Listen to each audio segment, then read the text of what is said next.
nākamās valdības izveidi.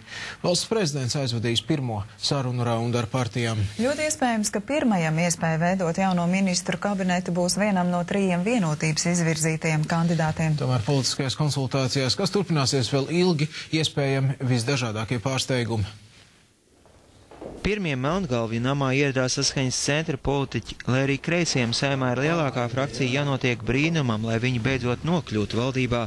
Tomēr valsts prezidents uzklausīja arī mūžīgo opozicionāru viedokli. Bijām vienisprātis ar prezidentu, ka vēlama būtu profesionāla valdība. Tam mēs piekrītam. Ko tas nozīmē profesionāla valdība? Kad nav tik neprofesionāli kā tagad. Nav šaubu, ka arī nākamo valdību veidos labējās partijas ar vienotību priekšgalā. Solvits Avotiņu sadītajam spēkam Saeimā ir 20 deputāti, Nacionālajai apvienībai, Reformu partijai un Zaļiem zemniekiem katram pa vēla ducim. Vēl 11 deputāti ir pie frakcijām nepiederošie, tātad kopā 70 tautas kalpi, kur visticamāk atbalstīs nākamo valdību. Šī valdība tomēr tiek veidot uz 10 mēnešiem, jo ir oktobrī, nākamā gada oktobrī ir Saeimas vēlēšanas. Un tas nozīmē, ka būtu ļoti svarīgi šis 4+. Tam, ka koalīcijai jābūt plašai, piekrīt arī Bērziņš. Tas savukārt nozīmē, ka izpildvarā varētu atgriezties Zaļie zemnieki ar sadarbības partneri Aivaru Lembergu.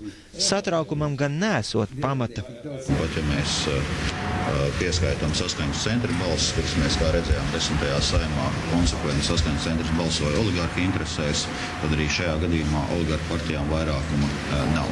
Ja Zaļie zemnieki īspirms vēlēšanām vēl varētu arī negribēt pamest ērtos opozīcijas solus, par Nacionālās apvienības dalību šaubu nav gandrīz nekādu. Mēs vēlamies uzņemties arī turpmāk atbildību par kultūras jomu. Tā varētu būt arī tieslietu joma, taču šajā jautājumā mēs esam gatavi diskusijām.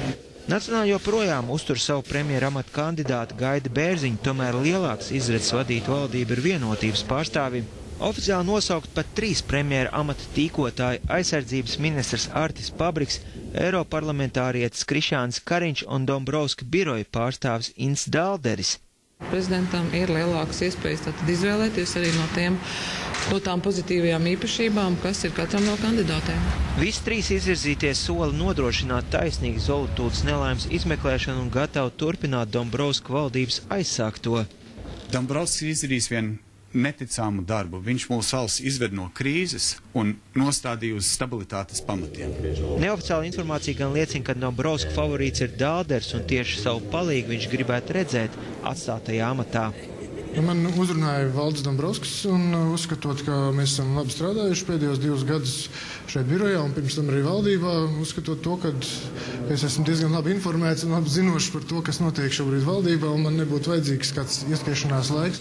Lielāks izredzes gan ir Pabrikam. Apstiprināšanas gadījumā viņš pieļauj izmaiņas ministru sastāvā, tostarp nomainot nepopulārākos vienotības ministrus. Ja mums būs kādi ministri, kas būs vai nu ar vēlmi aiziet, vai būs, teiksim, pietiekami kvalitatīvi un spējīgi savu darbu veiksmīgāk darīt, tas neizslēdz iespējas, ka mēs varētu arī kaut ko mainīt vai kaut ko rotēt. Lielākais šķērs uz ietekmīgo amatu Pabrikam varētu būt saspīlētās attiecības ar prezidentu Bērziņu. Neoficiāla informācija liecina, ka tam iemesls ir dažādas intereses saistībā ar bijušās Zvārdas poligonu zemju atsavināšanu armijas vajadzībām. Jānis Eglīts uz Bīnars TV 3 ziņas. Šodien valdības sēdes slēgtajā daļā